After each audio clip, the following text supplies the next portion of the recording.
A massive snowstorm has hit the northeastern U.S., disrupting travel and daily life.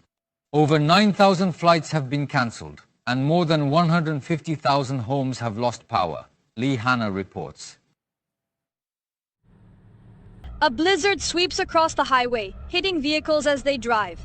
Heavy snow has blanketed Central Park, one of New York's landmarks.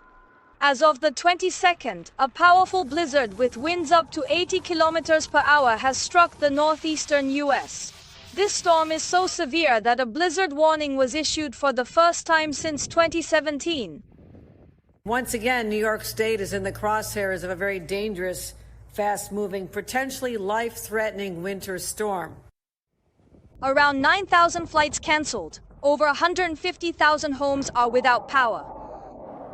The storm is caused by a powerful low-pressure bomb cyclone, and officials are forecasting up to 71 centimeters of snow over the next 2 days. A man is seen carelessly smoking next to a motorcycle being refueled. When warned of the danger, he recklessly brought a lighter to the fuel inlet, sparking a large fire. At a gas station in Chhattisgarh, India, the flames quickly spread to nearby motorcycle fuel tanks and pumps. Gas station staff quickly shut the fuel valve and extinguished the fire with a fire extinguisher, preventing a major explosion. Police arrested the man on arson charges. Firefighters without equipment approach a vehicle submerged in a lake. They climb onto it, break the windows, and begin a rescue. This captures the moment a driver and child were saved from a car that plunged into a lake in Colorado, U.S.